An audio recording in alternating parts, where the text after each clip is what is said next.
जादुई बर्तन।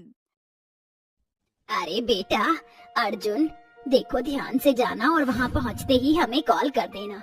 तुम्हें पता है ना शहर का माहौल कितना बुरा है।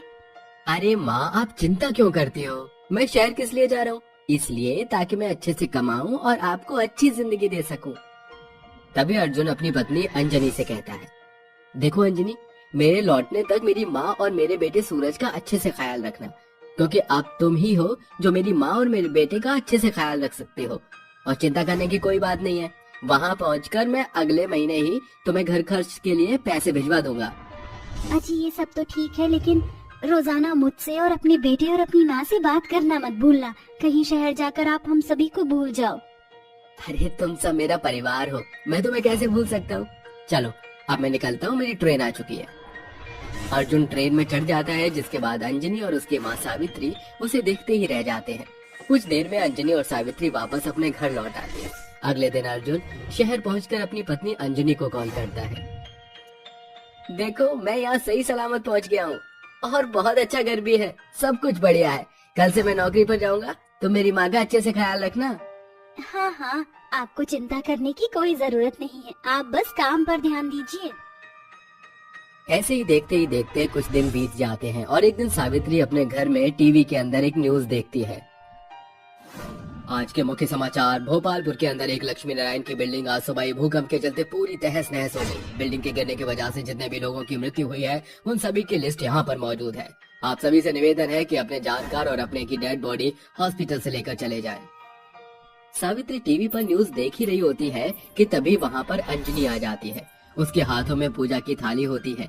जैसे ही अंजनी की नजर टीवी स्क्रीन पर पड़ती है, उसके हाथों से प्लेट जमीन पर गिर जाती है और वो फूट फूट कर रोने लगती है। अरे बहू, क्या हुआ? तू रो क्यों रही है? अरे बताती क्यों नहीं, क्या बात है? अंजनी रोते हुए अपनी सास सावित्री से कहती है, माँ जी, ये वही बिल्डिंग है जहाँ अर्जुन जी रह रहे थे। उन्होंने कल की ही रात मुझे इस बिल्डिंग का नाम बताया था और आज इस लिस्ट में अर्जुन जी का नाम भी शामिल है। ये सुनते ही सावित्री एकदम से रो पड़ती है, जिसके बाद उनके घर के टेलीफोन की घंटी बजती है। हेलो, कौन?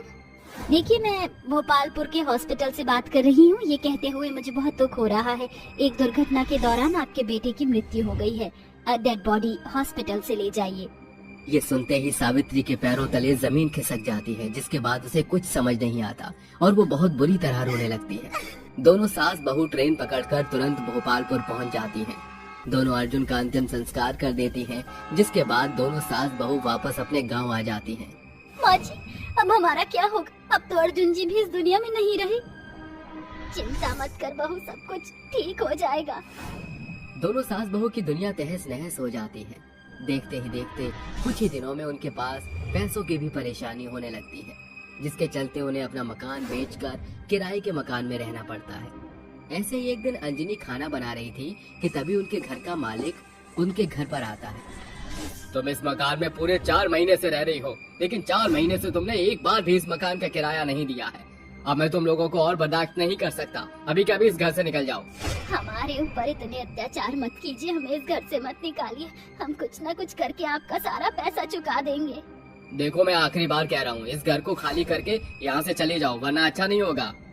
दुर्गेश के कई बार समझाने के बाद भी सावित्री और अंजनी दोनों सास बहू दुर्गेश के आगे रोती रहती है, जिसके चलते दुर्गेश अपने साथ लाए हुए गुंडों को इशारा कर देता है।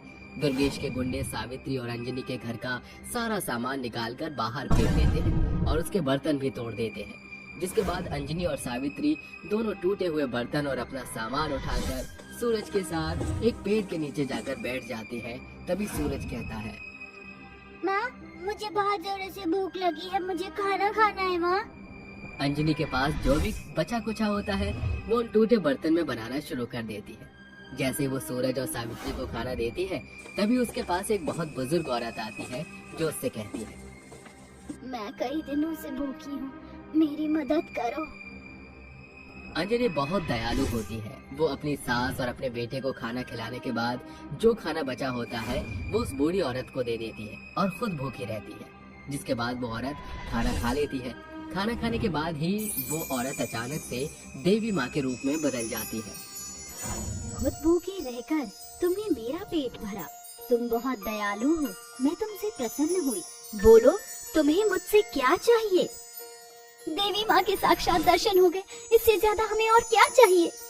ये सुनकर देवी माँ बहुत प्रसन्न होती हैं और अंजनी के टूटे हुए बर्तनों को जोड़ देती हैं। तुमने मेरी मदद की, इसके बदले में मेरा भी फर्ज बनता है कि मैं तुम्हारी मदद करूं। आज से यह बर्तन कोई मामूली बर्तन नहीं, बल्कि एक जादुई बर्तन बन गया है।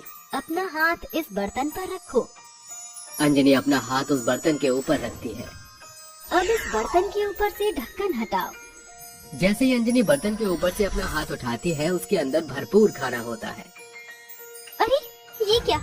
अभी तक तो ये बर्तन टूटा हुआ और खाली था, लेकिन अचानक से इसके अंदर इतना सारा खाना। आज के बाद ये बर्तन कभी खाली नहीं रहेगा। जब तुम इसके ऊपर हाथ रखोगी तो ये बर्तन अपने आप खाली भी हो जाएगा। लेकिन मेरी बात याद रखना, इसके बारे में कभी किसी को मत बताना। ऐसा कहकर देवी माँ वहाँ से गायब हो जाती है। जिसके बाद अंजनी अपनी सास और अपने बेटे सूरज के साथ मिलकर पेट भर कर खाना खाती है और वहीं सो जाती है। अगले दिन जैसे ही सवेरा होता है, अंजनी अपनी सास सावित्री से कहती है, माँ जी, अब हमारे पास कुछ नहीं बचा, तो क्यों ना हम इस जादुई बर्तन के द्वारा एक छोटा सा ढाबा खोल लें। बहू, तुम्हारा उपाय बुरा नहीं है, इसके चलते हम पैसा भी कमा सकते हैं। दोनों सास बहू मिलकर जादुई बर्तन के द्वारा एक छोटा सा ढाबा खोलती हैं और उस ढाबे के अंदर वो अपने जादुई बर्तन को रखती हैं। अंजनी उस जादुई बर्तन के ऊपर हाथ रखती है। देखते ही देखते उसके अंदर अपने आप ही बहुत स्वादिष्ट खाना तैयार हो जाता है, जिसकी खुशबू से उनके ढाबे में लोगों का आना जाना शुरू हो जाता है। जब वो अपने कस्टमर को अपने जादुई बर्तन का खाना खिलाते हैं तो सभी बहुत खुश होते हैं। अरे वाह बहन वाह, इतना स्वादिष्ट खाना कहाँ से बनाना सीखा है? लगता है तुम्हारे हाथों में कोई जादू है, वरना इतना स्वादिष्ट खाना तो इस पूरे गांव में कोई नहीं बनाता। हाँ हाँ, सही कहा, खाना तो बहुत ही स्वादिष्ट बना है। मेरे घर में मेरे बच्चे भूखे हैं और मेरा आज खाना बनाने का बिल्कुल भी मन नहीं है। एक काम करो, मेरे लिए थोड़ा खाना पैक कर दो। ममता के कहने पर अंजनी उसके लिए खाना पैक कर देती है। ऐसे ही अंजनी जब भी जादुई बर्तन के ऊपर हाथ रखती तो उसके अंदर खाना अपने आप तैयार हो जाता, जिसके चलते उनका ढाबा बहुत ज्यादा फेमस हो जाता है और वो अच्छा खासा कमाने लगते हैं। देखते ही देखते उनकी सभी परेशानियां दूर हो जाती हैं और वो अपने लिए एक अच्छा घर भी खरीद लेते हैं और अपने जीवन में खुशी खुशी रहने लगते हैं।